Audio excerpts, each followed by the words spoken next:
I can't breathe. Started wailing, started flailing. I was splashing waves, crashing all around me. Felt the passion of your second. I can't breathe. Yeah, I can't breathe. We gon' need some drugs for the situation. Shout out to my blood. It's a situation.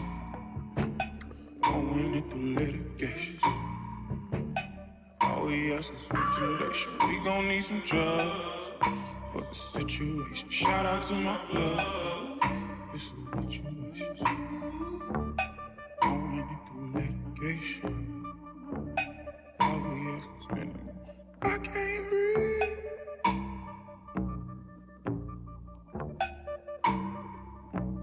I can't breathe. I can't breathe.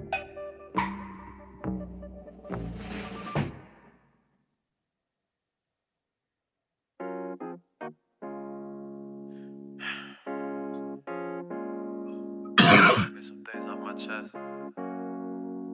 Tough times, I hope y'all holding up. We gon' be alright, cause we always is. But I'm feeling like this. How many mothers have to cry? How many brothers gotta die? How many more times? How many more times? How many more marches? How many more signs? How many more lives? How many more times? Take a look around. Can you see it now? Don't be colorblind, cause when they're killing mine, they'll try to justify it. Oh, each and every time. Playing in the park, taking you a jog, sitting on the couch, in your own house. Never seem to matter what we do. You think we don't matter, but we do. You got a problem cause the city on fire, but you're quiet when niggas die. Let the soul about that body that we buried. You were God, now you no longer have to worry. It's so hard to sing these words out loud. All these beautiful, precious black lives, lost in the name of senseless white pride. Tears falling from us. How many mothers have to cry? How many brothers gotta die? How many more times? How many more times? How many more marches? How many more signs? How many more lives? How many more times? Tell me, how can you be quiet? You know the language of the unheard is a riot. All we ever see from you is violence. You know you ain't no better if you silent. You talking about the city on fire, where your rage when my people die. We ain't slaves, let my people fly. Now it's time, watch my people rise. How many mothers have to cry? How many brothers gotta die? How many more times? How many more times? How many more marches? How many more signs? How many more lives? How many more times? How many mothers have to cry? Tell me. How many brothers gotta die? Tell me. How many more times? Oh Lord. How many more times? How many more marches all across the world? How many more signs? Oh. How many more lives? Shame I gotta ask. How many more times? I'll leave you with that.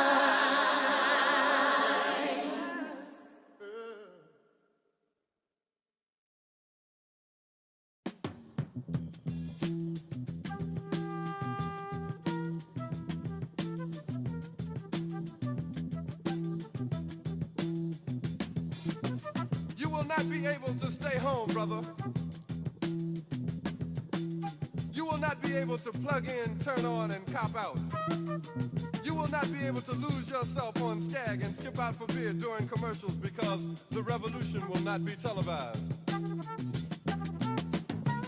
revolution will not be televised. The revolution will not be brought to you by Xerox in 4 parts without commercial interruptions. The revolution will not show you pictures of Nixon blowing a bugle and leading a charge by John Mitchell, General Abrams, and Spyro Agnew to eat hog maws confiscated from a Harlem sanctuary. The revolution will not be televised. The revolution will not be brought to you by the Schaefer Award Theater and will not star Natalie Woods and Steve McQueen or Bullwinkle and Julia. The revolution will not give your mouth sex appeal. The revolution will not get rid of the nub. The revolution will not make you look 5 pounds thinner because the revolution will not be televised, brother. There will be no pictures of you and Willie Mae pushing that shopping cart down the block on the dead run or trying to slide that color TV into a stolen ambulance. NBC will not be able to predict the winner at 8:32 on report from 29 districts. The revolution will not be televised. There will be no pictures of pigs shooting down brothers on the instant replay. There will be no pictures of pigs shooting down brothers on the instant replay. There will be no pictures of Whitney Young being run out of Harlem on a rail with a brand new process. There will be no slow motion or still lights of Roy Wilkins strolling through Watts in a red, black, and green liberation jumpsuit, saving for just the proper occasion. Green Acres, Beverly Hills, and Hooterville Junction will no longer be so damn relevant, and women will not care if Dick finally got down with Jane on Search for Tomorrow, because black people will be in the street looking for a brighter day. The revolution will not be televised. There will be no highlights on the 11 o'clock news and no pictures of Harry armed women liberationists and Jackie Onassis blowing her nose. The theme song will not be written by Jim Webb or Francis Scott Keys, nor sung by Glenn Campbell, Tom Jones, Johnny Cash, Engelbert Humperdinck, or The Rare Earth. The revolution will not be televised.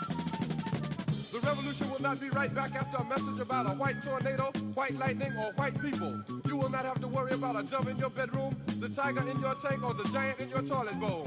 The revolution will not go better with coke. The revolution will not fight germs that may cause bad breath. The revolution will put you in the driver's seat. The revolution will not be televised, will not be televised, will not be televised, will not be televised. The revolution will be no rerun, brothers. The revolution will be live.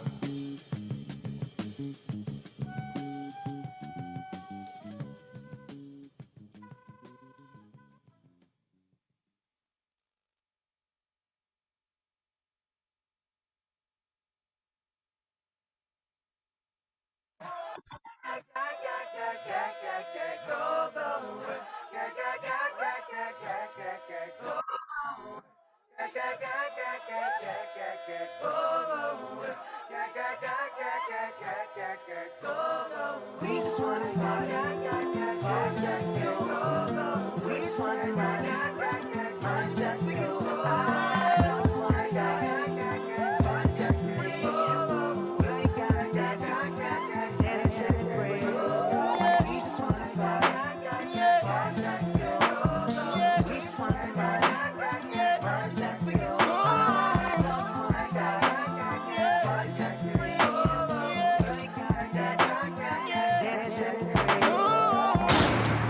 This is America. Don't catch you slipping now. Don't catch you slipping now. Look what I'm whipping now. This is America. Don't catch you slipping now. Don't catch you slipping now. Look what I'm whipping now. This is America. Catch you slipping now. Look how I'm living now. Police be tripping now. Yeah, this is America. Guns in my area. I got the strap. I gotta carry 'em. Yeah, I'ma go into this. Yeah, this is gorilla. Yeah, I'ma go get the bag. Yeah, or I'ma get the pad. Yeah, I'm so cold like yeah. I'm so dull like yeah. Dull like yeah.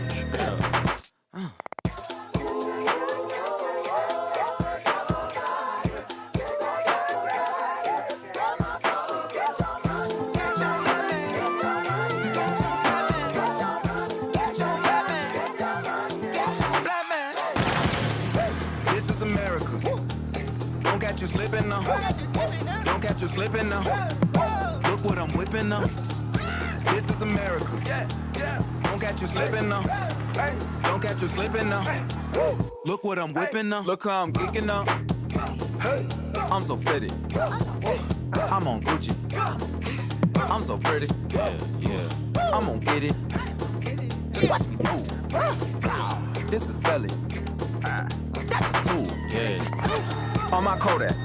Black. Ooh, know that. Yeah, know that. Ooh, get it. Get it. Ooh, work it. 100 bands, 100 bands, 100 bands. Contraband, contraband, contraband. I got the plug on who a hawker. Whoa. They gonna find you like Baka. What's going on, folks? What it is. Good to see everybody. Good to see everybody. But I would sure love to see Shira and Shanae right about now. Good to see. Will in a second, but I'm eating. We had a food delivery debacle. My food came late. I'll be there in just a second. Come on. Handle that business. Let's do some virtual sharing. All right. What's going on, everybody? It's good to see you. We're back again. Shira, what's up, girl?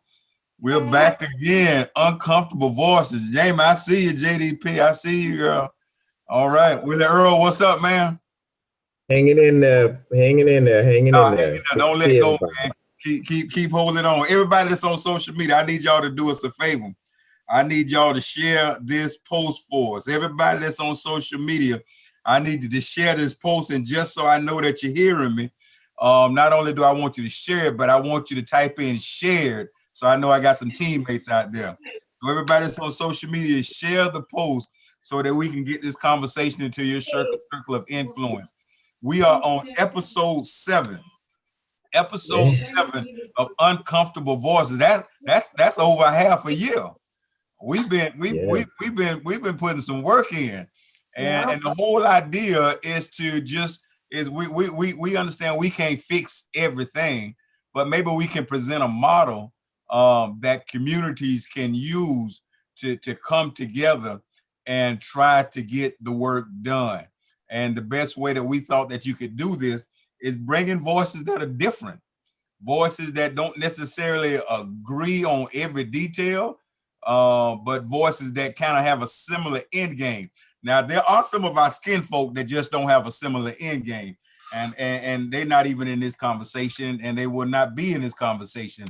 But us here, we have a similar end game, but we have some real strong opinions on some details, and so we hashed that out. And so we've had all kind. I think last month we talked about religion and spirituality. Come on, I need to see more people saying they shared it. I need more people to say that they shared it. Last week we had last month we talked about religion and spirituality. We've talked about several items.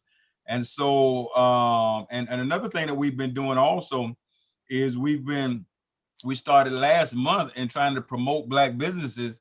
We are giving free giveaways of things that have been done by these excellent Black minds. So last month we gave away I think 2 packets of immunity, and got some good reports back. Actually, one of the reports that I received back, young lady was saying she felt the cold coming on, and what it does is tea that builds up your immune system. And she was saying she felt a cold coming on, and so she went ahead and took it. And she said it fought it off good. And so I went ahead and got some myself. And so every day I have me a big mug of immunity. And so today, we're going to give away 5 ebooks of the blueprint, 5 steps from going from paycheck to financially lit. It's by Kiara, who happens to be my daughter. And so what's going to happen if you're listening and you're paying attention, just all you got to do is type your name in the comments. And when you type your name in the comment, we'll put you on the list to receive one of those 5 ebooks today of the blueprint by Kiara Hall. And what's going to happen that when your name is chosen, I'm going to send you a private message asking for your email address. And then we'll email that to you. And so in addition to having some wonderful conversations, we're also trying to promote Black businesses. I think and each month we have them lined up. And so if you have a desire for your item to be featured and you want to give away a few items, all you'll do is contact us, and Shira will get your information from the comments. In the comments, you'll just say that you want to feature an item and put your business contact information, and Shira will be in touch with you, and we'll line you up for one of the months to put your gift out there. But we have rave reviews on immunity that was given out last time. If you notice in the post, I put every episode in the post, and so if you want to get more information on the immunity, you just go to episode 6, and it's in the comment section, and I'll do the same thing with the blueprint and show where you can find it on Amazon. But I'm happy to be with my friends. I know folk been putting in some work. I've been checking y'all out and seeing some stuff y'all been doing. I know y'all been putting in some work. You got you a new president. You done you had you a riot, an insurrection. You just got a whole bunch of stuff going on, and there's a lot to talk about. But we chose to talk about village building, collaborative economics, and village work. And so that's what we have on the table. But as always, nothing is off of the table. And so I'm going to give a big shout out, ask our people that are on social media to go ahead and share it again. And when you thank you for putting share. When you share it, just put share it in there for me. If you want to win, be eligible to win the book, the blueprint, just type your name in the comment section and we'll pull it off and put you on there. But that's what we have going on. But I'm just going to turn it over to everybody. I'll do a real quick introduction. Y'all probably know who we are by now, but real quick introduction. And then we'll jump into village building or wherever we decide to go. But I'm Ron Ross, the pastor of Greater Bethel AME Church in Gainesville, Florida. I'm Shira Phillips, artist, educator, organizer, and student of the healing arts. And that's it. Well, I'm Earl Sparrow, community advocate, I guess righter of wrongs, speaking up for justice for all, liberty and justice for all in the Southwest Florida. And man, it's a lot of work I still got to do. Maybe we'll get a chance to talk about what's going on recently. We had a guy white-splaining the N-word. I don't know if y'all saw that video on TikTok the last 2 days. Yeah, I had to go on NBC2 local news here and kind of straighten that out.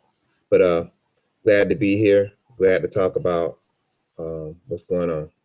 Glad to hear Pastor Jackson in the building. Pastor, go ahead. Y'all gonna stop calling me people's pastor.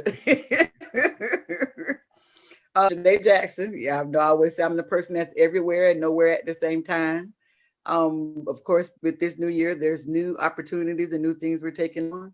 We are still doing the same thing, trying to change criminal justice, trying to close disparities and gaps, and make people be accountable for doing what they say they do and being who they say they are.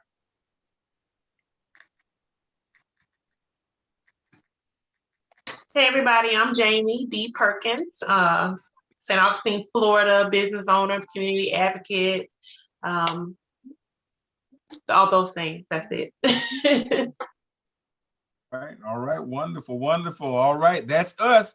It's a couple of us missing, but we got enough. I'm telling you, we got a crew that can carry the conversation, and so that's what we're talking about. And then we outnumbered, Pastor.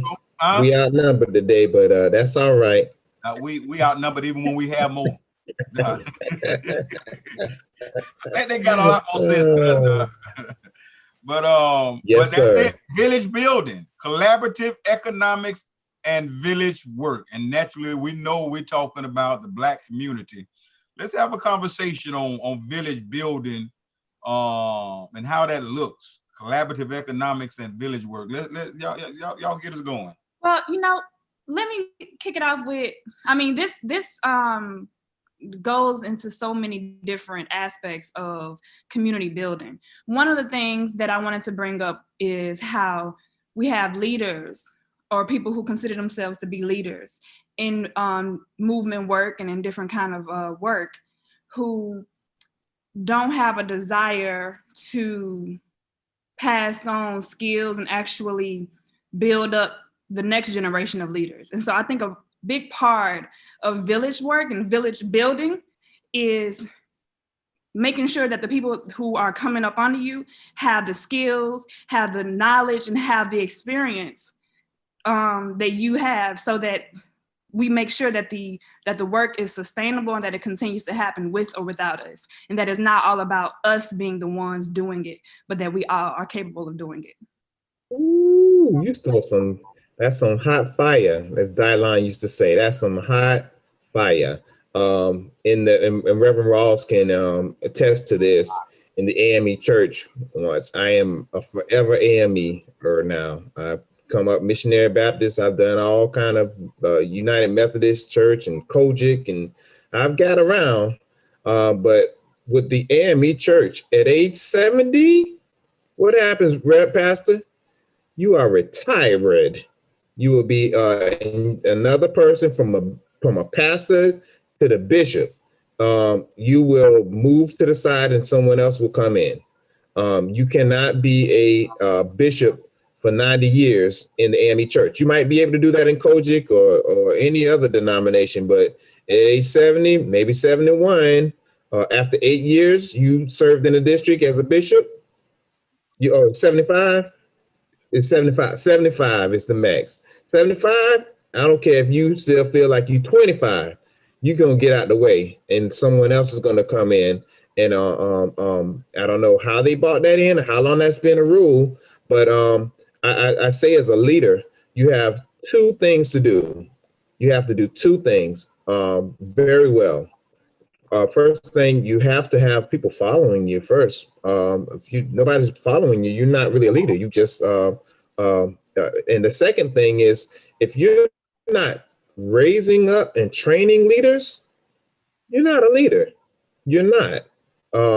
If the show falls apart because you ain't there, if you're the ringleader, if you're the lion tamer, if you're flying on the flying trapeze and you walking the high wire and you riding on the elephants, you ain't. That ain't a circus.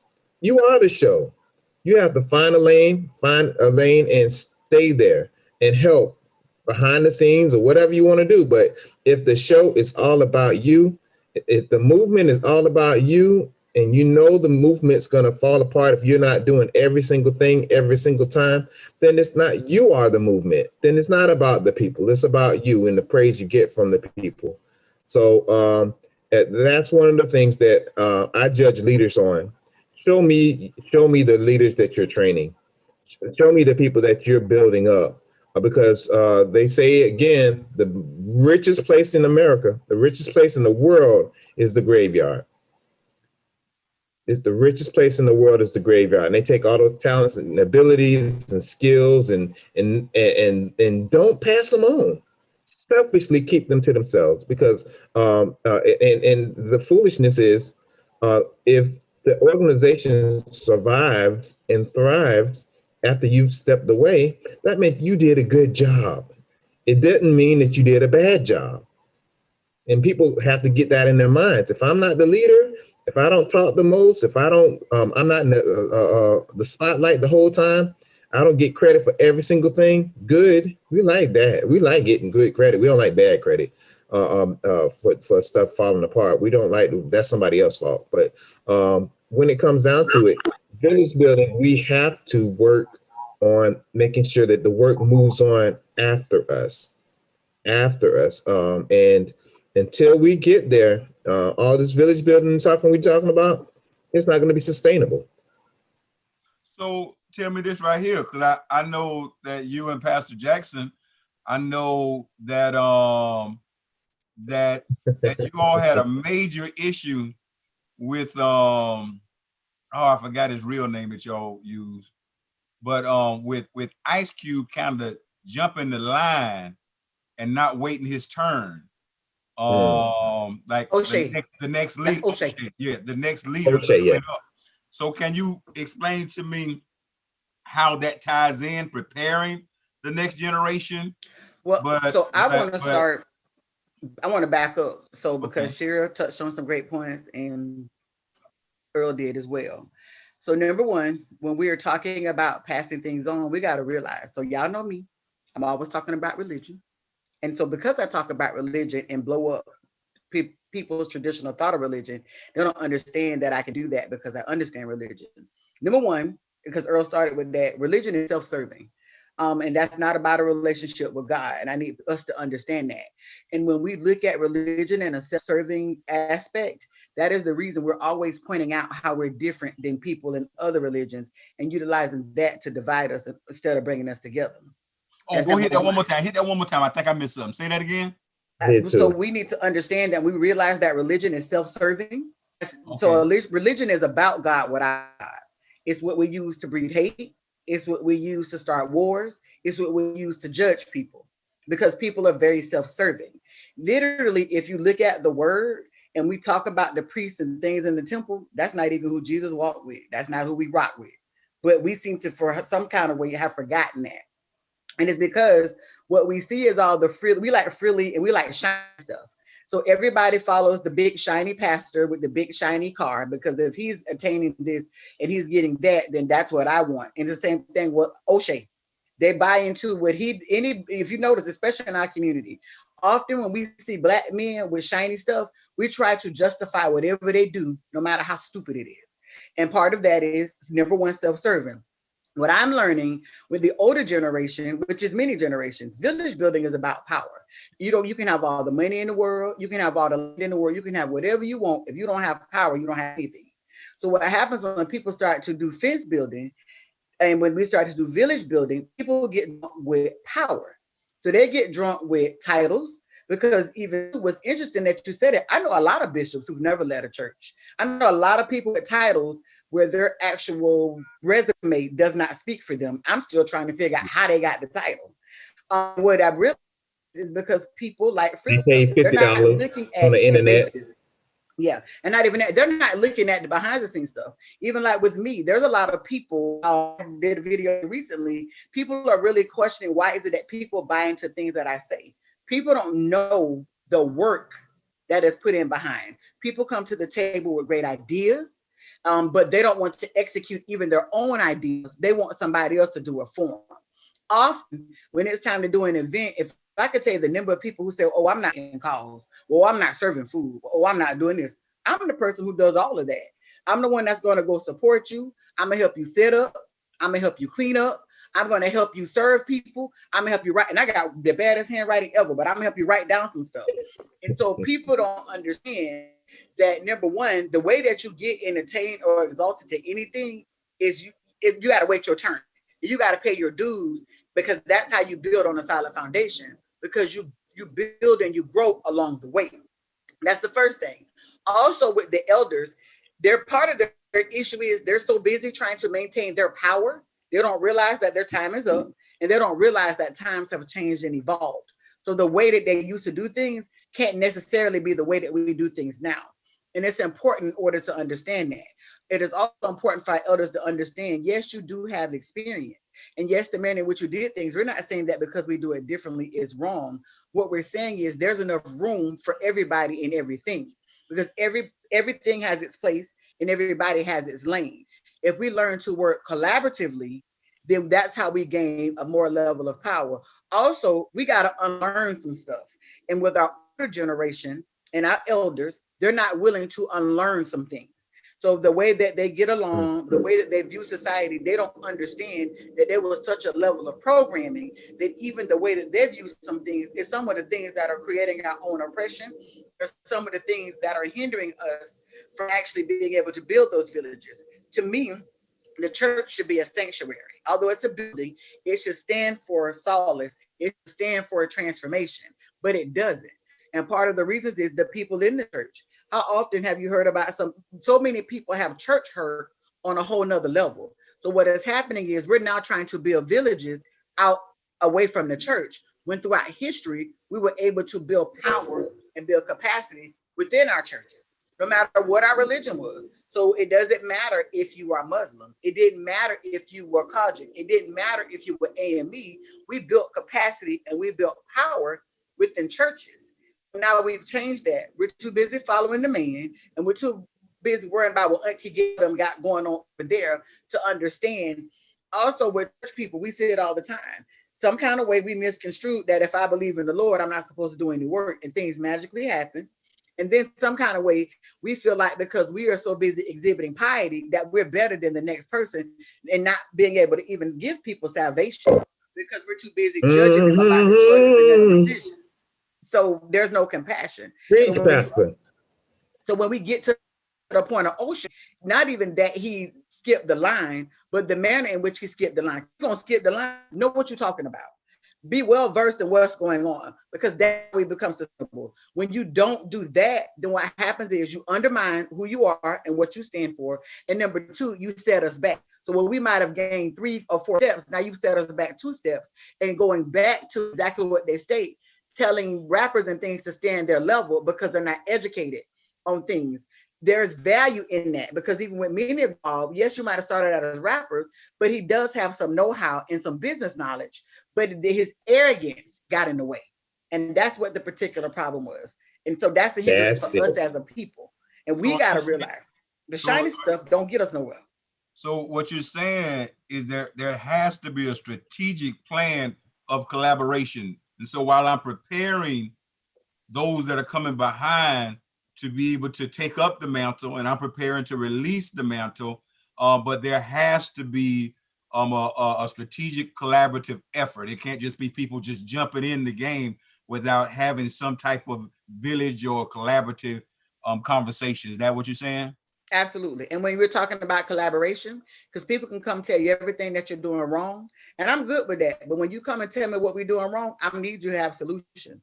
So it has to go. And even too, we have gotten to a point we complain so much. I talk to people like literally every day, and they can tell me what the problem is. And I say, okay, well, that's the problem. Now let's talk about solutions. And they freeze or they halt, and they're like, whoa, that's the next step. It's good that we point out things that are not right. We're good that we point out things that are falling apart. But now that we've done that, because even too, when I blow up somebody's spot, I'm gonna tell them where they failed with solutions. That's what you have to do. Also, if you're a person that are with solutions, you have to be willing to do the work in order to execute and implement. And that's a part of village building. And so everybody wants to be the person on top that delegates and tells other people what to do, not realizing that true leaders are servants. I believe it's Matthew 23:6. The greatest among us are servants. Absolutely. And so many people miss that part. Come on, Pastor. I'm so happy that you brought up capacity building. It's very important that we view each other as a team, that we all on the same team and we all are working towards the same thing. And that the power thing is where somebody, gets drunk off power, and then they start looking at everybody else as competitors instead of as teammates. And that's really important, and then when we think about like building politically, we could also, I feel like one thing that Black people need to be thinking about and doing is building our own structures. Having our own land and building our own place, that works for us, while we are at the same time advocating to dismantle the system that is working against us, also putting in place those things that work for us. So Shira, I like what you said, because I think a lot of times we get caught up and divided because we think that you can only do one thing at a time. That we don't have the ability to work on 3, 4, 5, 6, 7, 8, 9 things at the same time, and then therefore we put down somebody else's idea of how to do it. And I think if we could really learn to understand that while that person is working their direction or their strategy, it doesn't take away from me working my strategy. And because we didn't shoot one another down when we do need to come together to live, that we haven't stepped on each other's toes, and we're in a more amicable position to work together. And I think it's important, and we brought religion into it. I think it's important to understand that there comes a time that people don't understand it when I say it, but I was a Black man before I was a Christian, and I can't. And so I have to understand that my beliefs, I can't put them on everybody. but we can all work toward common goals and some things that are specific to me and my faith. I got to understand that I can't put that on somebody else as an absolute or a truth. And then we can really work together. How do we do that?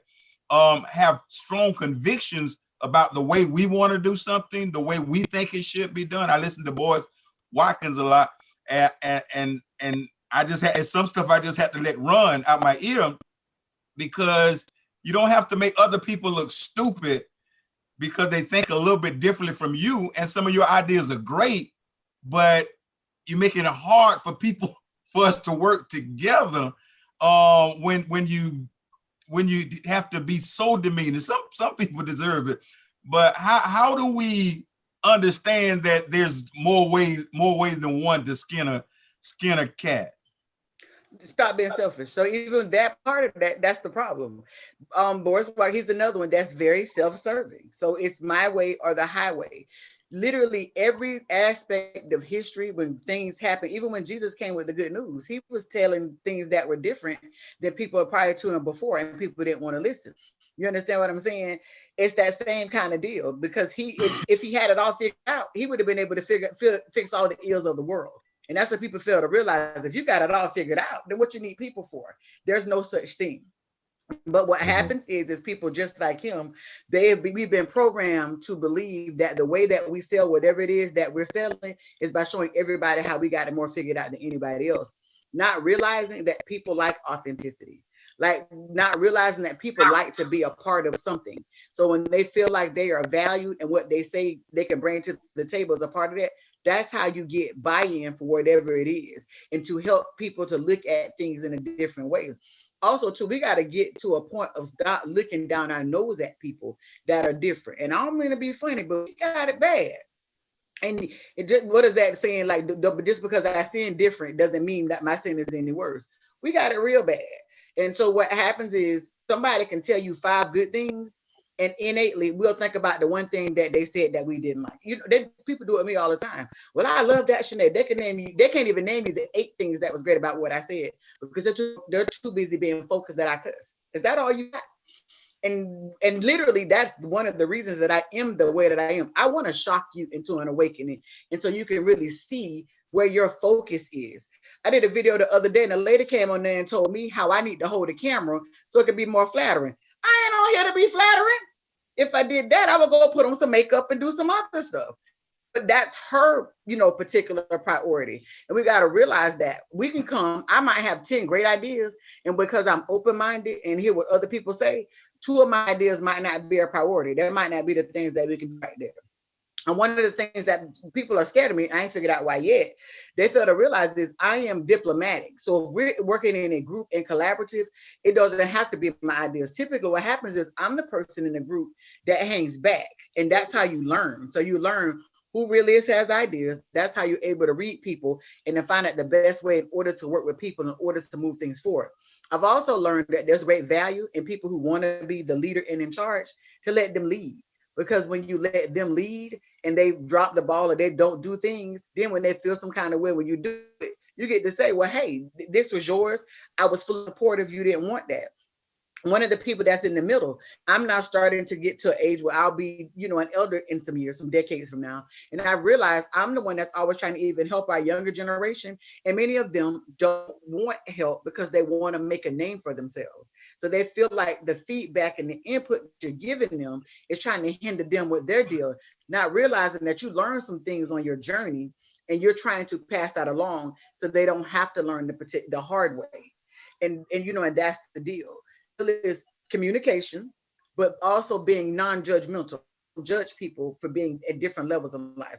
And I don't judge people who make decisions out of survival, because there are 2 things. When you're making decisions out of survival, you have to do things one way. When you get to a point of being past survival, then you can start to look and to plan and be strategic. And we got to understand that. I think everybody has said so many great things. And I wanted to go way back to what Shira had said, but I lost my thought, so I apologize for that. But collaborative efforts are just that. It's an opportunity to collaborate. with other people. Most people who may be like-minded or have the same end result in mind, but it's the opportunity to do just that. It's the opportunity to collaborate. So what you're doing is you're trying to, get ideas, strategic planning from someone else or from a group of people, not necessarily group think, but creating a strategic plan or idea. And that's how you come up with a village building, I suppose. But one of the things that I have learned to live by in my professional life and as a community advocate is I don't want to be the smartest person in the room. I think you do yourself a disservice if you think you're the smartest person in the room, or if you are striving to be the smartest person in the room. You should always surround yourself with people who have different levels of expertise or are subject matter experts in certain areas so that you can continue to grow. I mean, nobody ever gets to an age where they or are too wise to learn something from someone else. I learned things from my 16-year-old son. My niece may even say something and I might look like, oh wow, I didn't even think about it like that, but she's 12. So we're never at a place where we are too old or too wise to learn from somebody else. So when you're looking to collaborate or to create a team or to build a village, you should always be looking for people that are going to help you grow as a person. Even if you are the leader in whatever capacity that might be, you might consider yourself a leader because you might have created this group or you may have set the foundation for whatever the organization is, but you're always trying to build teams with people who are going to help you grow. When I think about village building, and most of you all, you kind of spoke about it on a very high level, but I like to break it all the way down to almost a political stance. And I think this is what I want to talk about. When Shira was talking about dismantling the system. There was a judge, and I posted it on my Facebook probably about a week or so ago now. But he, and I can't remember exactly what state he's from, but just like a circuit judge, we're not major, but he dismissed an all-white jury. There was a Black man who had a case for, I want to say it maybe was robbery or, I can't remember what the crime was, but I don't believe it. I think it was like a non-violent crime of some sort. But anyway, he was going to trial. And the prosecution, the state, they handpicked their jury. You know how systemic the racism is in the courtroom in our judicial system. So by the end of the picking of the jury, we had an all-white jury. And the judge said, okay, this is not a jury of this man's peers. I'm going to dismiss this jury. To me, that's village building. That's how you start. You elect officials, people that look like you, that know where you come from, that know the situations, that are willing to risk themselves for the cause to dismantle a system that is designed to keep us as second-rate citizens, or to keep us locked up in the judicial system or going through the legal processes. So this judge, he put himself on the line and he dismissed the jury. And I think he did it twice, if I'm not mistaken.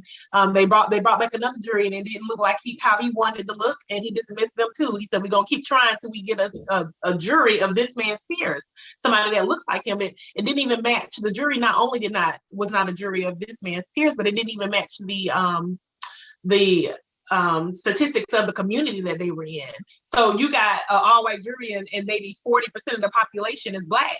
Why don't we have any Black jurors on? So to me, that's when we start talking about village building, that's what I'm looking for. I'm looking for elected officials who have Black agendas, who are willing and ready to risk themselves to dismantle a system like the one that we face, a systemic racist system that we face every day here in these United States. So that's what I think about when I'm thinking of village building. You're right, One but of the also things when they that put happened with themselves on that- the line. Let's take a quick commercial. Let's take a quick commercial break, and then we're gonna come back. We know that we're giving away 5 copies of the blueprint by Kiara Hall, and so all you have to do is type your name in the comments, and we have a few names that have already been typed in, and so we're going to start it. So you're going to have a really good chance because we don't have a lot of names right now, and we want to go ahead and give away one real quick before we come back, and before we come back. But we have some names up here, and we're going to go ahead and spin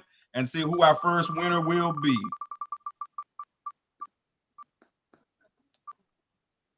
Come on, Rev. All right. All right. So, Reverend Leon Leith. All right, Reverend Leon Leith is the winner. I'm going to send you a private message to get your email address, and we'll send you your book tonight. But go ahead. Let's go ahead and pick it back up. I want to go ahead and give away one of those books real quick. But let's jump right back into it. But Jamie was just saying that it's important that we have that even as we elect people that will provide leadership, we elect people that have the backbone and the fortitude to not accept the status quo, and to say, with my position and with my power that I have, until you show me what a jury of his peers looks like, we're not even going to we're not even going to entertain it right now. But go ahead and jump back into it, Joe. I just wanted to add to what Jamie actually said, because she's fully on point of finding someone who's willing to be brave and bold enough to put themselves on the line. I want to draw a line in the sand and say, but we don't want people to be martyrs. And so sometimes what happens is we have some people that, yet again, that are so self-serving, or maybe it's not self-serving, but they don't realize they'll start to still move and maneuver in the same way other people in positions of power have done. So they'll start to move in their own silo. They'll stop communicating with the people and say, well, I'm doing this and I put myself on the line for y'all. Literally, wherever there is people, there is power. So even when you're that person willing to put yourself on the line, you should capacity building other people up so they can be the best of the best. So that way you can build that strong chain, because you're still only as strong as the weakest link. And I think it's very imperative that we're sharing that as we have new people that are now starting to come and be the people that are our elected officials who are starting to attain those particular positions of power. And for a few reasons. Number one, if they're just doing it themselves and they're not training and educating people, how is it that you build capacity? Because what will happen is you won't have the people that you need in order to remain elected. If the people that you're working for don't know the work that you're doing, or now not brought to the table as equal partners in order to get things done, then you're left flailing in the water by yourself. And we see quite often, and that's where you'll see somebody that's working for the people, then they don't get reelected. And so I think we need to understand that that's the puzzle piece as well. So even with that judge who's made the news, there are many people that are starting to be like that judge that we don't know about. And so it's imperative that the people in the community assure that the appropriate and the proper messaging is actually going out, because it's exactly what you say. And once you do that, then that judge can add somebody else, and you can add somebody else because it builds a level of trust with people as well. I want to say something, and Pastor Jackson, you my girl, and I want y'all to stop calling me that. I learn every month.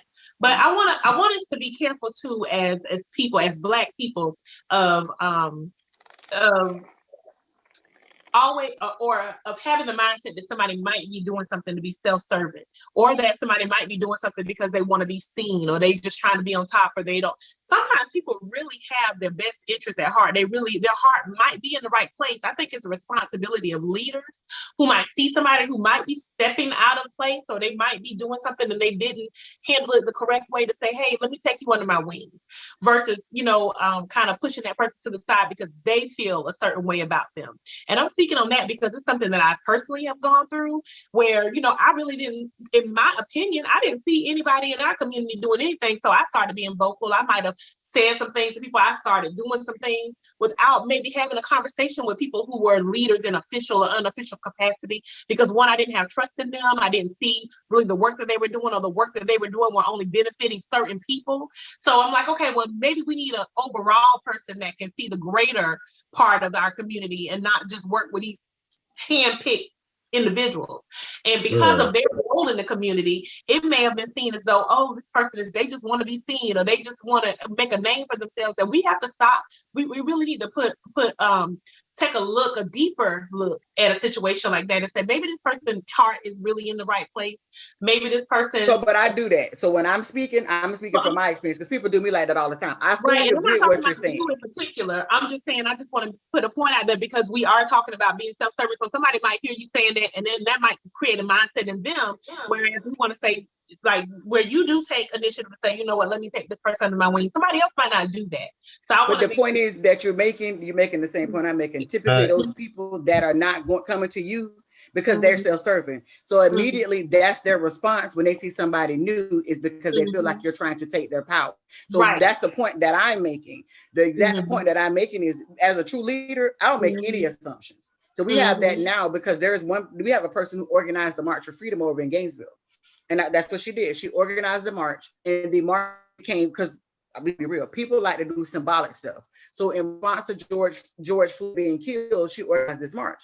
Me, being the proactive person that I am, anytime we're doing anything in solidarity for Black people, I'm thinking voter registration, I'm thinking call to actions, I'm thinking things to really leave people with value. Action item. So reached out to this particular person and say, hey, and this was at a time elections and things were coming up. This was over the summer.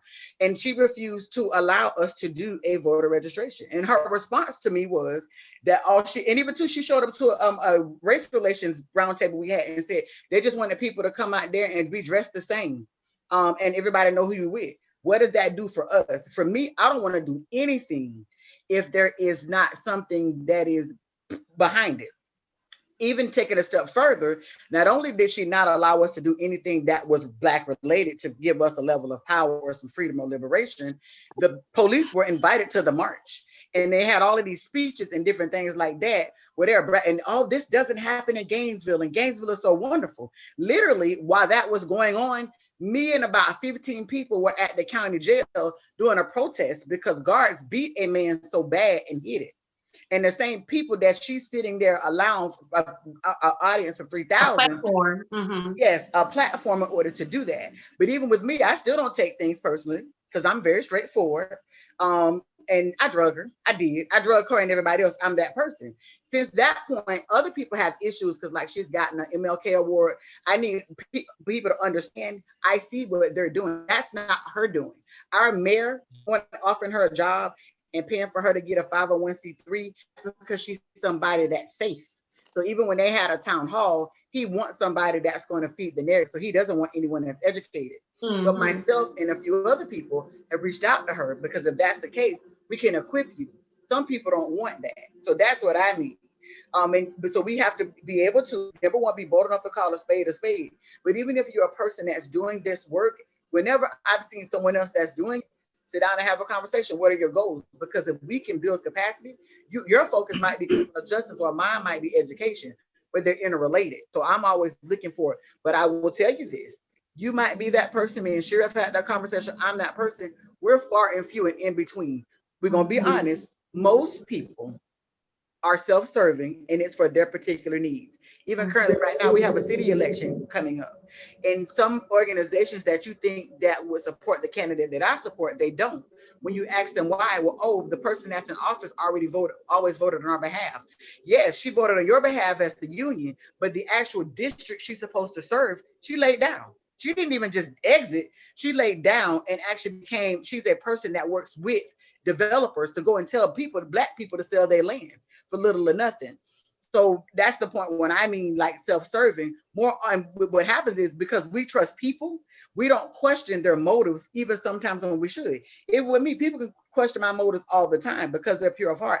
I don't take it personally. This is what it is. Get on board, and let's do this. And if you don't, keep it moving. So I fully get it, and I get it from your point of view. Who I am is, I'll be honest, it's not what I want to do, but it's what's necessary. So I gather for you, that's what it is. You jumped in because it was necessary. I spoke with Shira. She did and she can tell you the story, did all of the work in order to be excluded because they thought she was going to a different level. And so that's dangerous, right? That's where the danger comes in when you have real work that's causing transformation and change to happen. And then you have someone that the moderate can embrace, and the moderate is more palatable for the moderate. That when that person is unwilling to accept the fact that this thing is deeper than what you're looking at, and then that's where the division comes in. And I think it's genius to those who would keep us where we are. And I think it's a lack of education and preparation on our part, so that people that have a desire to get out and make change understand what's been put into it. Before I left St. Augustine, I was trying to get rid of a board of trustee member at Flagler College, And we had him on his heels. He was calling and trying to negotiate and trying to, what can I do? What can I do? And I would leave. You know, you ain't gotta leave forever, but go sit down, get educated on what put you in this position. And the BSA, the Black Student Association, called me and said, hey, we're about to meet with this board of trustee member, and he wants to talk to us. And I knew what he was trying to do. He was trying to get some Black faces to back off of what I was demanding. But luckily they called me first. And their plan was that they thought that they could get some additional money allocated from the school. And that would, I said, it's bigger than that. It's bigger than that. When we have our protest, you all can't even stand out there with us because you're afraid of the money they're going to take from your association. And do you want to remain there so that they control you with the allocate a little bit more? It's bigger than that. But they were smart enough to give me a call knowing that I had been in the fight to say, hey, we're about to have this meeting. This is what we're thinking. What are your thoughts? And when I shared that would be a disaster for you all to take the money and then just lay down, and then they understood and they still had the meeting, and then but now they were educated. And I think that's something that we gotta do with our community, to not allow ourselves to be divided because folk feel that you are a little bit more palatable. What people don't understand, Sinead, with folk like us, is that if you go around us, you're still not going to help your cause. You still going to have to face me. But now what's going to happen when you face me, the one that sold us out, they're going to have to face it too. But you can't just get around me. You're just going to make it more difficult. But they're going to always try to find a way to get around us. But we have to understand that it's us that make what you're doing. I heard one of our representatives say, a march without policy is just a parade. Well, let me tell you something, policymaker. They wouldn't even listen to you if it was not for the disruption and discomfort that we caused. They hadn't listened to you. That's why we have the problem. That's why we have the policy. And so instead of shunning us and making it look as if what you do is so important, appreciate what we do, and then take the baton, go and pick it up and take from there while I go and create more space for you. And that's what we have to be willing to do, is appreciate the totality of the work and not think that my little area of work is better than if we're truly going to be a village, because a village ain't just one hut. A village is full of all types of huts. Absolutely. I think that's where we are. I think one of the issues that we talk about, if I'll have to use a sports reference, with basketball, everybody can't be the point guard. Everybody can't be the shooting guard. Everybody can't be the center. Everybody can't be the forward. Everybody, all 5 people on the basketball team have a certain height, have a certain responsibility, have a certain job, have a certain task. And if everybody's trying to do everything, no one's going to get anything done. I will say I built once everything was going crazy last summer with the George Floyd protests, I put a group together called Enough is Enough 239. And we put a hashtag together, Enough is Enough 239. And I invited some people that were already involved with they wanted to plan a march or something like that. And people started calling me, and I talked about some of those things that you need to have. You want to have a march? Great. Here are the rules. Here's where you can go. Here's where you can stop. Here's where, if you're going to, what time are you going to do it? Well, where you're going to have water? Are you going to have some people there that can watch people that have medical licenses and stuff like that? There are some things that you need to do to make sure that if all hell breaks loose, nobody's going to be coming and looking to sue you because it was your fault that you ain't think about this, you ain't think about that. So let's talk about how to do that. And out of that group, I think 3 or 4 marches were done. It doesn't mean that I'm the grand poobah and you have to come through me for my blessing and all this other kind of stuff like that for Lee County. But I have the experience and the wisdom and the knowledge to know how to do it successfully. What is your purpose? Where are you starting? What time are you getting there? Do you have some people? Do you have walkie-talkies to communicate between each other? Do you have what's the name of it? Wardens, the people that are going to be walking in the front and the back and in the middle. They can know what's going on. It's going to be looking for those people that don't look like us, that's trying to find bricks and throw something through the wall. Are you paying attention to those kind of things like that? And are you reaching out to these churches? Where are we meeting to talk about it? Are we doing it on Zoom? Are we going to meet at a park? What are we going to do? Are we just going to show up? Who's going to be leading? Do you have a microphone? Do you have a megaphone? Do you have a speaker? One time they had a rally that I was not involved with, and somebody else bought a sound system and drowned out the people that were there with their sound system because they had a bigger sound system. You see what I'm saying? So it doesn't, community building means that you look at successful things that people have done and you go and say, how did you do that? We would like to have that kind of that you just did there. Could you advise us on how to make our rally successful and it's nonviolent or whatever you did? Can we do it? And in the sense of building communities, again, I said earlier in this call, being a leader means you're training and raising up other leaders. Here's what we do. Here's the secret sauce. Here's the ancient Chinese secret we talk about when it comes to organizing behind the scenes. You don't just show up and these things happen. You have to plan what's going to happen. At this time, we're going to do this. At this time, we're going to do this. These are the people that's going to speak. This is the time we're going to allow for other people to speak. This is this. And people show up. Okay. If you don't have a plan, what happens? They make a plan.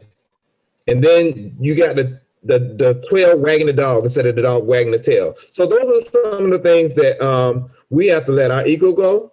We have to work together. We have to listen and say, this is what, and after you're done with your march, you need to sit down and say what worked well, what didn't work well, what do we have to do better? What do we have to do? What do we have to do? We overplanned for. We had 400 water things and we only used 100. So let's do maybe 150 next time. Those kind of things, sitting down and being organized and thinking about what worked, pluses and deltas. Those of you that are in other organizations know what I'm talking about. You have to say, okay, now what do we do? What do we do next? What's our next move from here? And if you don't have that, again, you just made a lot of noise and you just walked off a bunch of calories. You done burned off, you done got your 10,000 steps or 6,000 or whatever your goal was, but nothing else happened besides you taking pictures with some signs.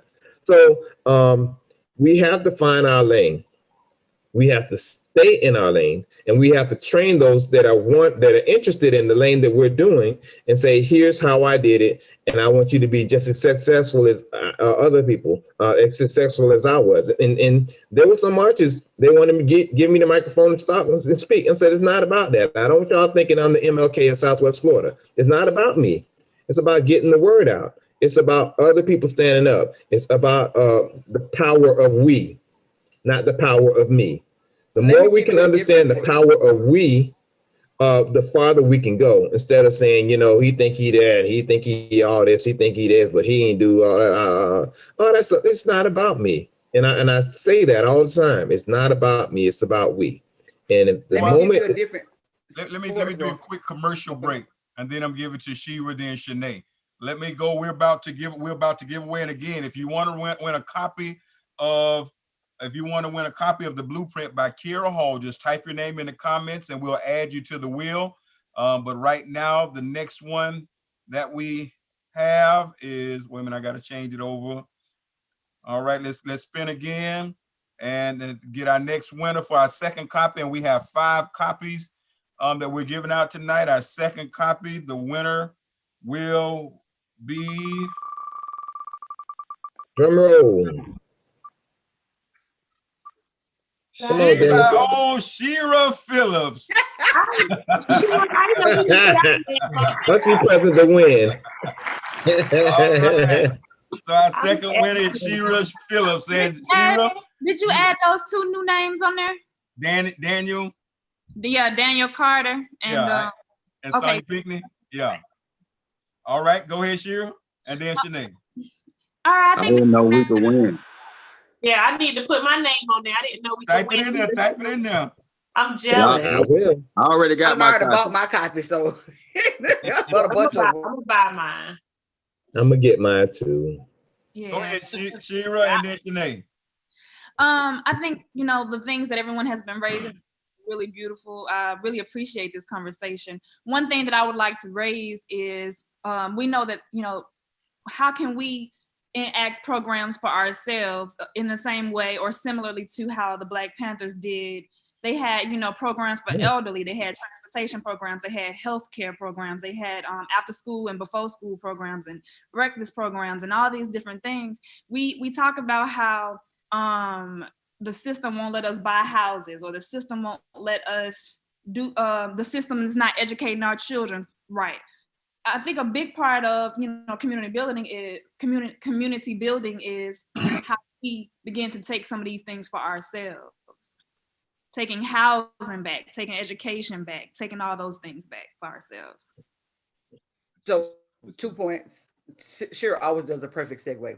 So first, I wanted to give a different sports reference. I used to be a football mom when my sons played football. And one of the things that I learned is many parents wanted to prep their kids to be the running back or wanted them to be the quarterback. What I taught my sons was the most important roles on the football field is the line, the offensive line and the defensive line. Nobody can do anything on that field without a strong line. And if we get better with letting our kids understand that being a leader doesn't necessarily mean that you're the person that's out front, that being a leader can be a person that's making an even larger impact behind the scenes in order to build up even more leaders. And I think that's what it is. One of our deals is when we see what we envision to be a leader, what is it? It's always somebody that's up front. That's always someone that's very vocal. To the point, the programming is that us as a people are always looking toward the leader, not realizing that each one of us is a leader in a particular manner and the way that in which we interact with people. And so even as we say we're stronger together, we need, and people need lanes, sometimes people are fighting for other lanes because programming has taught them in order to make the biggest impact is they got to be the one that's actually out front.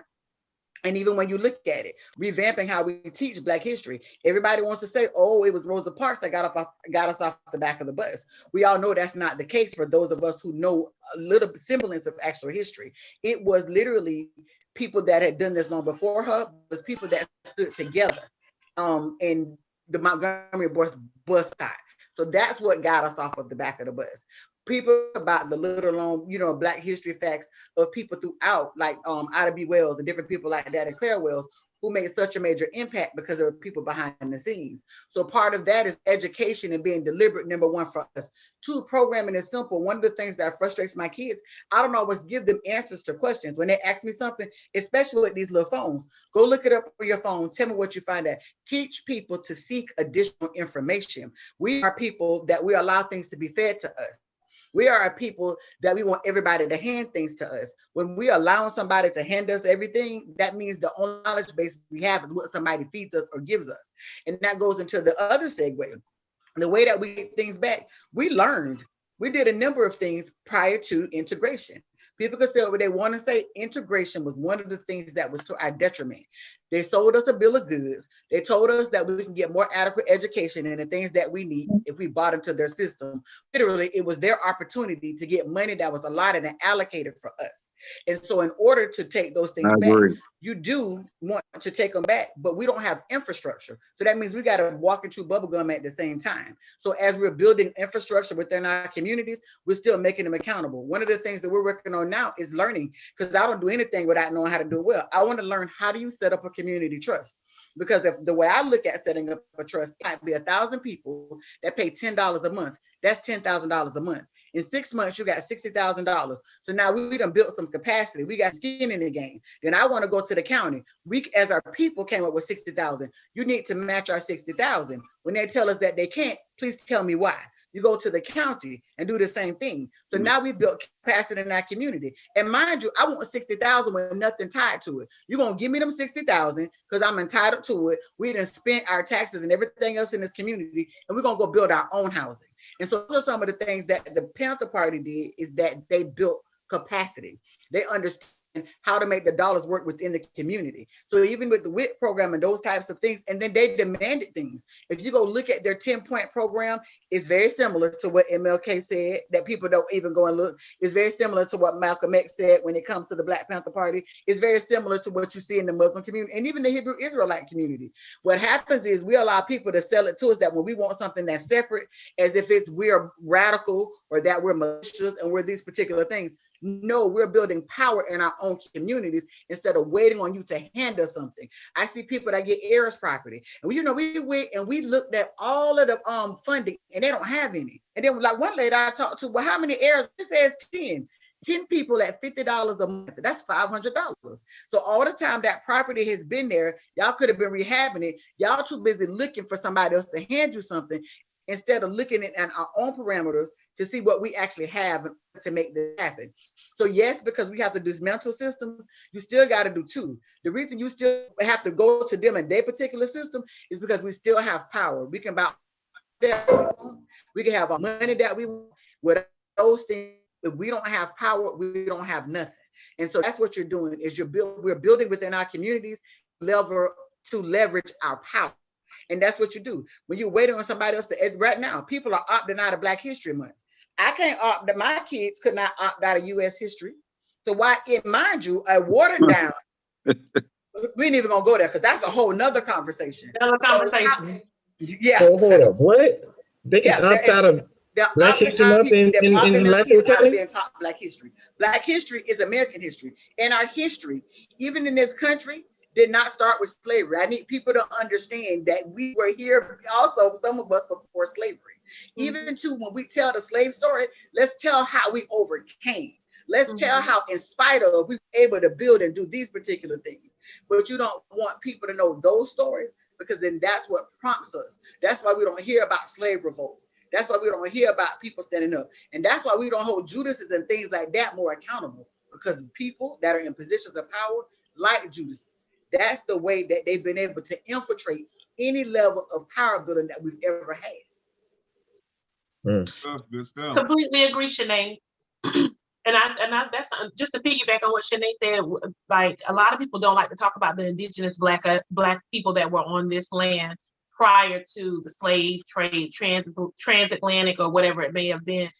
There were Black people on this land first, and that goes into a whole nother conversation about reparations. A lot of people, they try to dodge that part of the conversation, but that is why it's so important that we keep that momentum alive when it comes to reparations, because we're owed that, not just because of the transatlantic slave trade, but because of the land that was taken from us. When you look at old pictures of what people like to call Native Americans today, those people look like us. Those people look like Shira. Those people look like me. Those people look like Pastor Ross and Willie Earl. Those people look like us. Those are Black people that were on this land prior to the transatlantic or any slave trade, in whatever capacity it may have been. And people don't like to talk about indigenous. And so we're owed a detriment. We're owed something for the land that was taken from us, and that's a whole nother conversation. We're talking about village building, but when you start talking about indigenous people, don't leave out the Black people, or African Americans, or whatever it is you like to be referred to. There's one more part of that. To piggyback on that, Jamie, there's a context of once there's a lot of property that was stolen because of tax crap that happened that our ancestors paid for. Especially in Florida, especially in the deep South, that, we lost your paperwork, or you didn't pay taxes, or they ran Black people out of town that they were going to hang you, so they just hauled behind and left. There's a lot of record. If there was someone, I wish there was a firm that can just be dedicated on the West Coast to go and look at who took the property, who stole, how did you get all this land? And my wife's from Brooksville, Florida, in Hernando County. If you do your research, it's documented for the Great Migration as well, where Black people were moving west and they stole their land from them as well. I read some information on that. It's been a couple years ago, and I can't recall in detail, but I'm sure if you simple Google search and find some peer reviewed articles. But it's documented in that case as well. So it's not only happening in the Deep South, but even going west or Midwest, they stole a lot of property from Black and African American people. And the North was guilty of some stuff too. You know, history tries to paint it like things were better in the North. It was not. So even in the industrial age and different things like that as it pertains to our people, they just understood the value of having people to work and not actually own them. So they were able to monetize it in a great deal, but throughout, everywhere. Yep. Corey, Manning, Azariah, Yasharel, got anything you want to say to us, brother? Shalom, everybody. I came in late, but I just been listening to you guys, you know, for the past 45 minutes or so.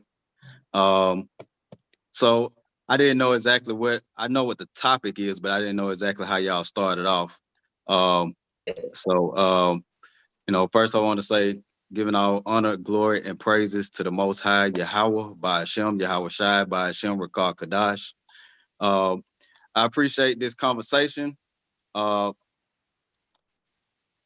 far as village building goes, I've mentioned it before, and this is something that I'm working on. It's still up here for now until I can get funded. But you won't have any like Shanae was talking about power, but you won't be able to break the mold until you actually start building.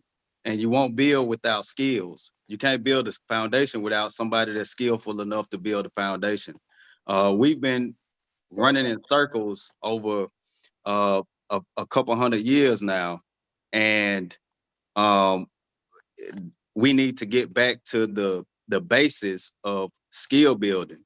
And in order to and to add on to skill building, you need a system in order to at least commingle with the system. And the way that I was talking about doing that was, if you buy land as a group and you build a warehouse on the land, inside of this warehouse, since our people are so talented, have been talented since the beginning of time, you can rent these spaces out in order to let our people create whatever they create, and you utilize that to deliver it to the rest of the world. And the system will actually implement itself within what you're doing. They will have to buy what we give it. And if we did that from state to state, now you have a way in order to commingle with this system, and they can't mess with what you have unless they're gonna try to pull another Oklahoma. But I believe that we're in that position. A lot of our people are waking up.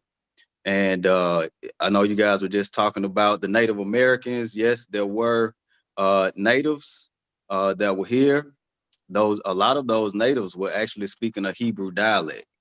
And yes, they were dark-skinned people because they came over here after the Assyrian captivity. It's in the book of Second Esdras. This is the land called Arsareth, North and South America.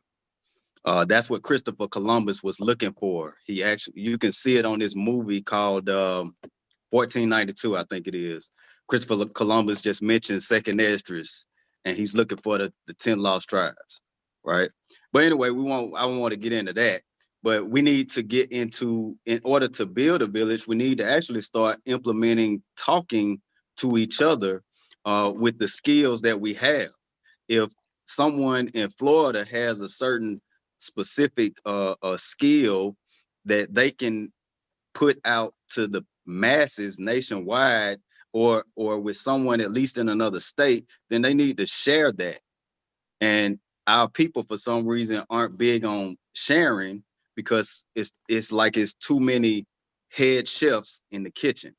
If we can all just look at it as the same way that I've said before, our enemies know that they are either Muslim, white, Protestant, Christian, Buddhist. They know all of this. They know they don't agree with that. but they walk together on the one simple fact that they can put a liquor store in our neighborhoods. They can sell crack out. They can sell crack paraphernalia out of their gas stations. The Arabs do, you know what I'm saying? And the white man knows that he could put his foot on our neck. So they know that they have a system in place to keep us in place because we the most creative people on this planet. All we need to do is start creating and putting those skills together and work together. What is And the, think outside the box. the We don't Willie Lynch theory, Willie Lynch method? Is that what it's called? Am I right? That's kind of what the direction that I hear Tori going into when it talks about, when you're talking about, though we're not wanting to share information with each other, we're so afraid that somebody else is going to be better than us or that they're going to excel in a position, and we have to change that mind frame. We have to get away from that. And I think in the first I guess it was a march or protest that I led, I called Pastor Ross, somebody who knew how to lead a protest when I first, Trayvon Martin was murdered. And it was one of the first movements of activism I had ever been a part of. And I reached out to somebody who had knowledge of it. And I remember speaking at this event, and when I went there, I had a whole different topic that I wanted to talk about, but I don't know what made all this stuff come out of me. But I was talking to my people about changing their mindset when it comes to that. And it's like we'll have a nice shirt on and we don't want to tell the person where we got our shirt from. Or it might be a sale somewhere and we don't want to tell people where we got the sale item from. We try to keep it a secret.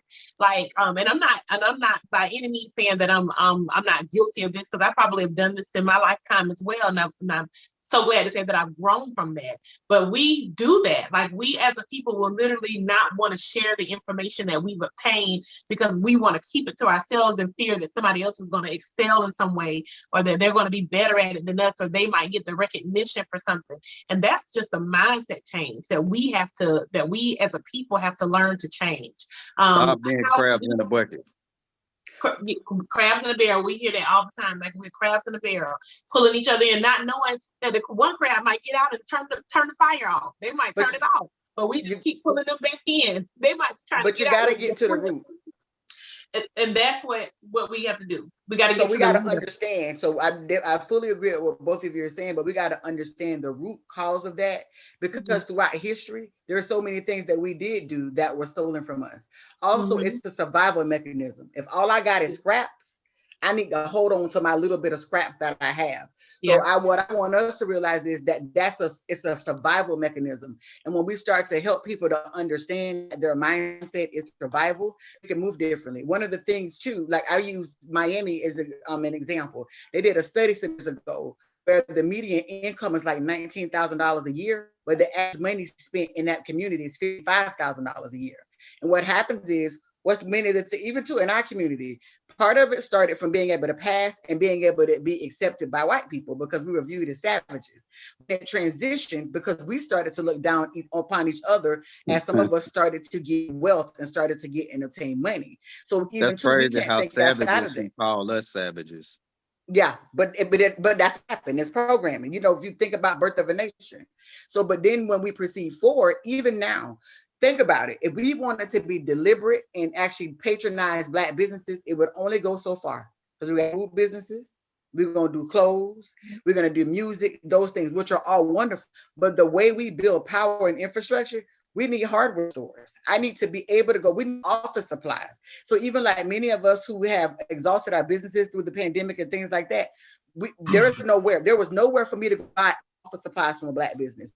Nowhere to go get hardware from a Black business. Lowe's got a Black director, and that's what we fail to realize. So it's a lot of us that are stepping out there into entrepreneurship and things, but we don't realize that we have how revenue drivers actually work, and that we are people that have to spend money on all kinds of things. Where can you go that's Black owned and get goods, which is something people are going to always need.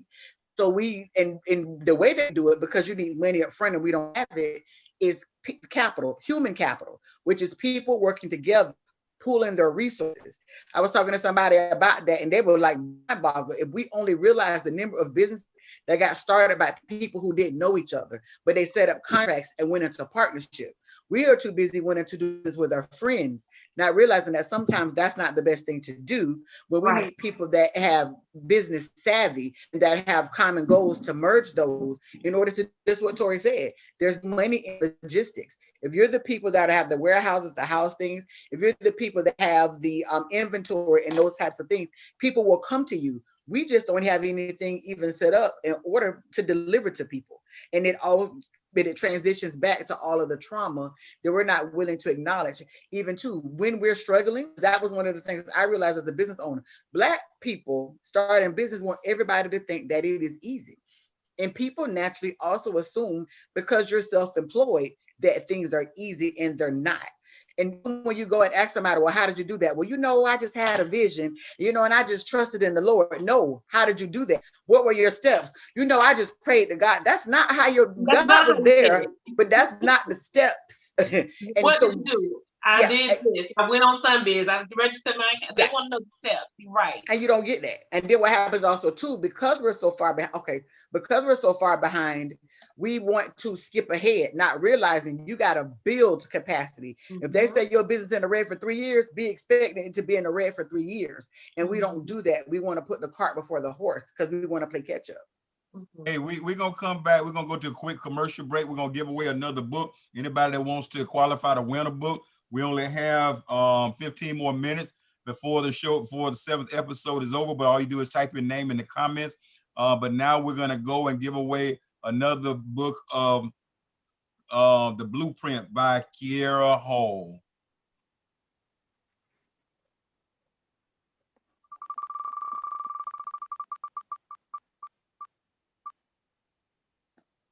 Oh, Sonia, the winner is Daniel Carter. Daniel Carter, congratulations. All right, wonderful, wonderful. Sonia, you almost had it. All right, Daniel Carter, that's this trauma. If it's so important to be able to work together in a community, but we know that there's trauma that's for whatever reasons that's caused it, made it so difficult to be able to work together. How do we get through that trauma? I heard somebody talking about praying about it, and I heard that how do we get through that trauma if this is critical to village building? We have to be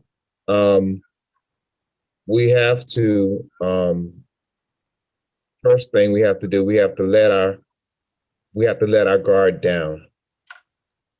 We have to be vulnerable. We have to say, I don't have all the answers. You don't have all the answers. And together, the only way, and Dr. King said that we're going to come together as brothers, or we will perish as fools. That rings true. That is the theme of building a village. We will come together as brothers, or we will perish as fools. I can't do everything by myself. I don't understand every single thing. My daughter shows me, and I think she gets a little kick out of it now. I have a daughter that's in the 8th grade, and she'll show me a graph or something like that. I'm a doctoral student. She'll show me one of her little 8th grade math problems, and I say, I don't know how to do that stuff. Call your uncle. So the issue is for me, we have to let our pride down. We have to let our guard down.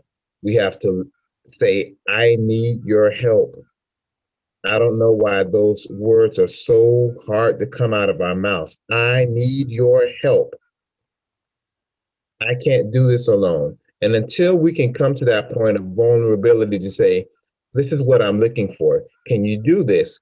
This is what I'm looking for. I'm trying to build this thing. I'm trying to build a village. And I think you have the skills that I need and that we need as a community to do what you want to do. I want to put you on a higher level, bringing customers to you and bringing you my business and highlighting your business. Are you sure? And you can help me that way.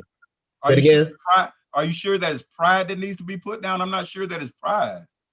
I think it is pride. It is pride. I think it is pride because pride cometh before the fall. I think people want to continue to show that I'm strong enough to do everything by myself and I don't need anybody. I don't need you. I can do it all by myself. And like So again, if a woman has been raped and she's having problems now getting in a relationship, is the reason she having problems getting in a relationship because she has pride? no, think that's a good dealing with equivalent. trauma is not pride. I think there's a difference between, if I can answer your question, I don't think that's the same thing.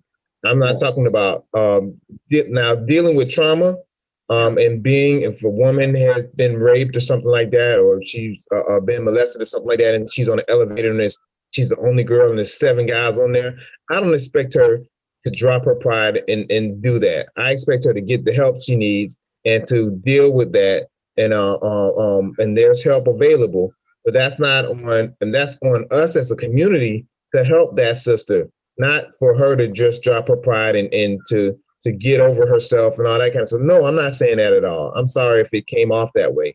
No, I'm talking about perspective. I think Exactly what you're using speaking that of. as a metaphoric way when he's talking about rape. But I think it has less to do with pride and just a matter of just a mindset change. I think it's just. Go ahead. I want to speak to that. So it does have to do with the mindset change, but we got to understand how people got to the mindset. Right, so let's erase certain things out of our purview. Let's go just right past slavery and us rebuilding. Let's go to civil rights. And maybe it's because my great grandmother was around. We got to understand it's bigger than a mindset because it's programming handed down from generations. When you are Black, typically, what do they tell you? The reason your clothes got to be neat, because we don't want nobody to think they didn't know you got home training. Where you talk to people who had to sit on the back of the bus and they were told, why? Just because you color. When somebody tells you from the water fountain, and what happens is we pass those ideals down generation to generation. Also, in the Black community, let's talk about this community. We teach men not to be vulnerable. We teach them early on not to cry. We teach them early on, suck it up and deal with it. No matter how the world is up. We teach children, shut your mouth, be quiet, and they're asking questions because I said children should be seen and not heard. So it's not necessarily pride. We've taught people not to speak up and not to ask for help. And then when they get grown, we're wondering why they don't speak up and why they don't ask for help. And we got to understand that part of it. One of the and that reason I know this is every single person who's ever called me for help, the first thing they need to do is to explain why they did why such they and need such. help. I don't need the explanation, but that's what we do. How often do people go to people in church for counseling and things like that? And what happens? Get judged. How often do you know that it was doing something? Then when they got saved, they said how we talk about the kids who smoke weed. We don't say why they smoke weed. We talk about the smoke weed. We talk about people who drugs. We don't talk about why they do drugs. We beat them down for doing drugs. We beat people down for being poor. We beat people down being homeless because our first thought is, well, oh, you shouldn't have had them kids if you can't feed them. Never knowing somebody's situation. We have a whole society on both sides that we beat the hell out of people. And then we're mad when they lay down. And we did it. Not just white people, but us as well. Even too, part of the reason that I am who I am, my mama was one of the first people to smoke crack back in the 80s. Anybody who wanted to help looked at me like I was some kind of charity case. Not that I was a very capable child that was smart and intelligent. The savior mentality. I wanted agency. My dad went to prison when I was 8, and he was there until I was 18. My dad, excellent father. He did things out of survival. But society keeps to tell me that he's not worthy because he got an F behind his name when I know different. And we do that. What do we tell them? My kids, but don't go hang with them because you know that they're going to be a bad influence. Now realize it might be us to be able to pour into a child and be the positive influence that they need. So what happens is when they get to be adults and they need help and they want to go through with something, they got to fear being judged. A lot of people don't even tell people when they're doing things great because they feel like somebody's going to tear them down. And so we got to realize in our purview that actually it don't start with them asking for help. It starts with us being proactive to offer help, offer compassion. Or not making people feel like you're going to judge them when you do provide the assistance. Like sometimes we can display an aura about us as leaders in whatever capacity you might be in that makes people feel resistant against you and not want to come to you or not want to talk to you because of how you display yourself or how you might you know, you act when someone comes to you. Absolutely. And I let me just say this one point, and then I'm gonna be done. I know that we all have been watching Judas and Black Messiah. Black Messiah. You muted She muted yourself. her. bringing back There you go. to the forefront. I gotta call you. But it's been bringing back to the forefront what I'm sure many of us know about the Black Panther Party and what they stood for, and we know what they truly were about, regardless of what we've been taught throughout the years, and that they were militant and all that. So they were militant, but that they were domestic terrorists, so to speak. So we know the truth. But what I loved about the Black Panther Party and something that was the light that was shown to me, what I took from the movie, a piece of it, was the encouragement that was given to the Black children. Like everybody talks about, oh, the free breakfast and this, that, and the third.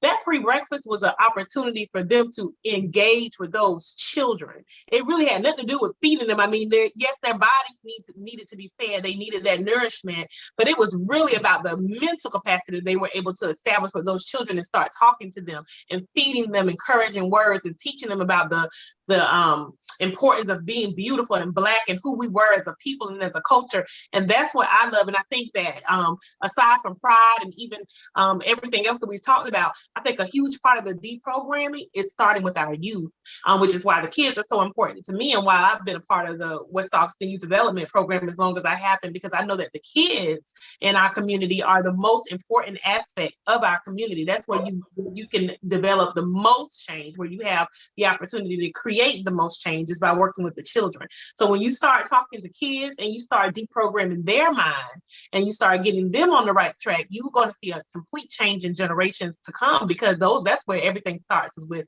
the change in children. So when you think about the Black Panther Party, you start talking about like that free breakfast program and what they were doing feeding kids, they were talking to those kids, they were trying to get in their head, and that's a huge component. So let me put my foot in and get Shira in there. Shira, go ahead. Yeah, the question was asked, how do we deal with the trauma that keeps us from being able to trust each other? And I think one of the first things we need to do is understand that what it is trauma. And we have to recognize that we've been traumatized and call a thing so that we can begin to deal with it. We need to begin to educate ourselves about what has been done and whose agenda and all those things that have contributed to our lack of trust for ourselves. I think we go back and look at how indigenous cultures did things, how they had a council of people to include elders who were there to engage in community healing practices so that we can come together and address these issues that we see manifest together without judgment, without guilt, with compassion and with love, knowing that these things have been given to us by our enemies, but certainly it needs to be addressed. Good stuff, good stuff. Again, type your name in the chat bar and the comments so we can set you up, so we can get you a free book. We have about 10 minutes to go. I'm going to give away the fourth copy of the 5, and I want my crew to be ready to come in after we do this, but we're about to give away another free book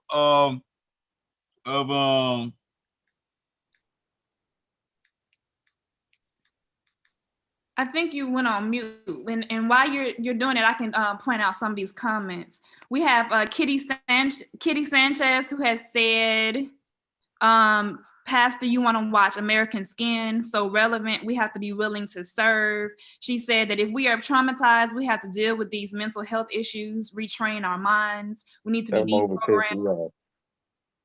All right, there we go. Okay, all right, here's the next one. The Blueprint by Kiara Hall, the ebook, and the winner is Tina Days. Congratulations, Tina Days. Okay, go ahead. You were reading some comments out? Yeah, we have is it Nicole Sparrow or Nicole Sparrow? Nicole, okay. We want to thank everybody who's in the comments, the people who have shared, the people who are engaging in this discussion, who are going to take this discussion back into your circles and your sphere of influence. so that we can begin to talk about these things and then act upon these things as well. Nicole says, speak, there is no history without Black history. We have Quentin Sparrow who said, I'd say that there is too strong a sense of independence that shuns collaboration, mentorship, and economies of scale. Kitty Sanchez says we need to deal with the mental health state, Pastor. I agree. Okay. All right, wonderful. I think that's the thing. One of the things that we as a people, and maybe I said it, there's no easy way to say this, that I help. There's no easy way. I've experienced this trauma, and I realize I'm making these decisions. I realize I'm making bad decisions and bad spending habits and bad this and that because I don't know any better. I've never seen, I haven't seen these things modeled for me. Can you help me? Again, go back to those 4 words. Can you help me? If we can do that, we can start. That's the goal. That's the key. We have to trust each other. We have to love each other. We have to be there for each other. And then the only way we can build a village is to have a foundation of trust and working for the better of us all. If we can't get there, there are people that are worrying about who's going to be the leader, who's going to get paid the most, who's going to do this, who's going to do that, why they got there, and those other things that we've, again, been programmed to doubt. We've been programmed to think that the white ice is colder. We've been programmed, if a white person sits down with you and talks about the same life insurance policy that I do with a less company, because we've been programmed to think white is right, we would go with that less white guy than the Black person with a better policy. So we have to call a thing a thing. We have to call a thing a thing, and we have to move forward and say, hey, I used to think this way. And I talk about, y'all see I have my FAMU shirt on for a purpose today. We have to think about the same thing when it comes to HBCUs. And I have people that I talk to about going to FAMU, which is a village. And trust me, the majority of people that are part of my village that are mayors, and one of them works, she's on CNN, almost CNN and MSNBC all the time. And we have a nickname. I'm not going to call her nickname out here, but I've tried to get people to come there and they say, oh, I ain't going to FAMU. FAMU's a party school. So let me interject. So those kind of things like that we have to work on. My daughter ain't going to FAMU, and let me tell you why. I'm going to be clear. This is not about FAMU. I said HBCUs. I said okay, HBCUs. But let's talk about it. So we don't trust HBCUs because they're party schools. That's my point. So let me talk about HBCUs because y'all know me. I like to keep the same energy. So I started at Clark Atlanta, number 1. So I went to HBCU. Even now, so even then, what happened is all my credits that I got from Clark Atlanta almost were thrown out because they almost lost their accreditation along with Morris Brown. When it came to registering, you would have to stand outside and camp out for 26 hours in order to register for classes. All of the money that I was supposed to have, I was supposed to get because of the grants in my education, but I got there, it was a different thing. So we ended up having to take out loans from a family that didn't have the capacity to do it. So that was my experience. Let's fast forward. I have a cousin, same issues that I had at CAU, she just recently had at BCC. And see, this is the point. A lot of us are first generation college graduates. So our families can't give us the support that we need when HBCU fails us. Even right now, whose family has more capacity right now, who's in pharmacy school. She started out at UCF. Literally, I kid you not, for her advocating herself, she ended up having to sit out a year because one of the professors took it personally. And even when they went up the chain of command with the board was mad because her family was actually involved in the level of her education, although they paid for it. What was most interesting about it was not this particular case. Every single person, I know people who graduated from FAM 50 years ago stated that that was the exact same thing. While I fully support the HBCU experience, I do not support that we are sending our kids out there and they got to work twice as hard even there in order to get the education that we're helping to pay for.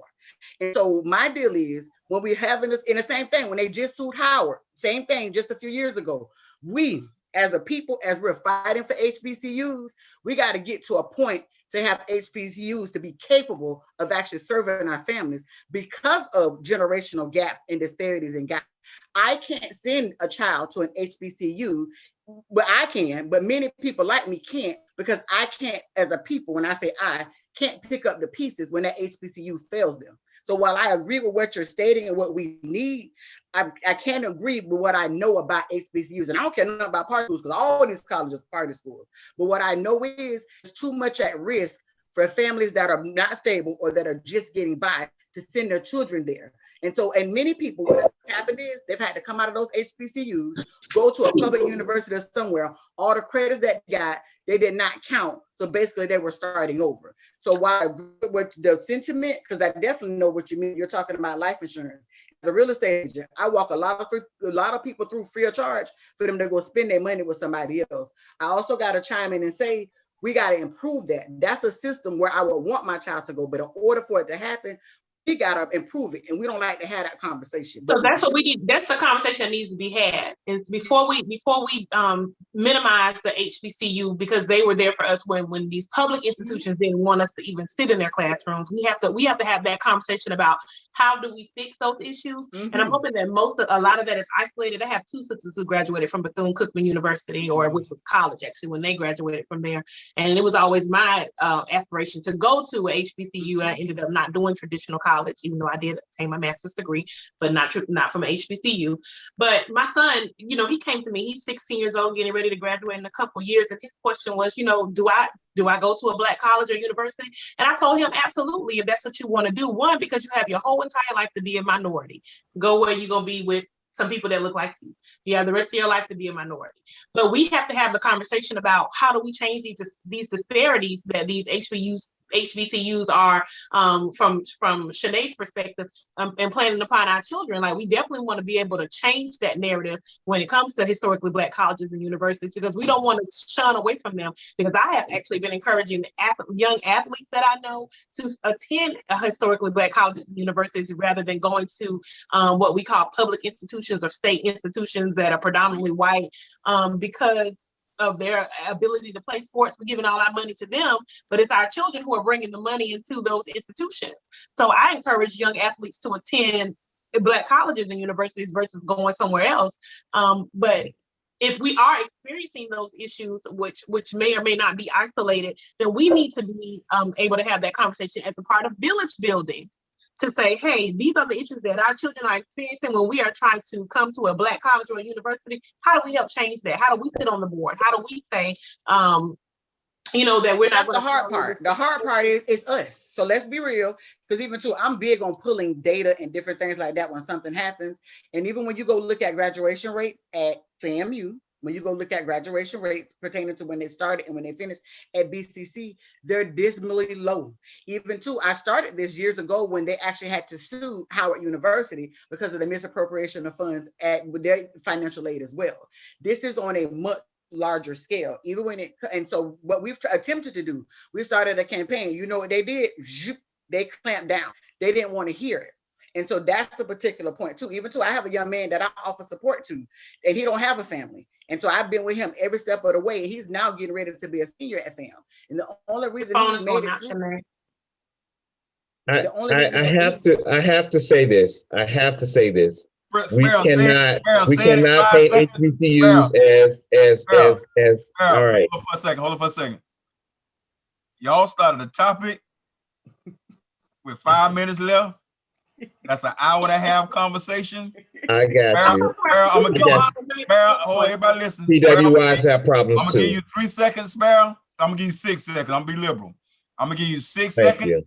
But there's no way, we might just have to slide this on to the next one, because when that was said, when y'all start talking about that, I was like, ain't no way in the world we can do this justice in 5 minutes. And that's so we fine. might have to have a community, a village building part 2, and then Sparrow, Earl, and Perkins come in on that conversation right there. But we got to get out of this one. Sparrow, you got 3 seconds. 3. But what I was talking about 2. is our trust and building our village. And I don't want the narrative that HBCUs are bad and PWIs are great. Yeah, we're gonna finish it. We're gonna finish it next time. But God, y'all took that thing to that was a good conversation right there. Y'all know Earl about to be in the group chat going in. Let's get this last about my school. I took the other winners out. And so now Dennis Liphart. Dennis Liphart is the last one. Good job. Good job. Hey. Oh, Sarah said she's gonna give her book back. So this one more book. Huh? No, we out of time. She already won it. She already won it. Hey, this was a great conversation. Hey, I'm serious about this right here. We got 2 minutes and 6 people. Y'all give me 30 seconds. No more than 30-second closing. 30-second closing. Be vulnerable. Do what you need to do. Find somebody else. Find your passion, and find some other people to leave that legacy with. Build together. I want to speak to all the leaders out there in an unofficial or official capacity. Don't be afraid to pass that baton. Don't be afraid that somebody is going to get the job and do it better than you. Just pass it on. Teach them. Be willing to cooperate and collaborate with other people, and step outside the box. Don't only work with people that you like or that are part of organizations that you love to be a part of. Step outside the box and work with other people, because that's how you really invest in true change. That's where you're going to see the real change come from, when you work with people that don't necessarily have your complete mindset. It's not groupthink. That's my 30 seconds.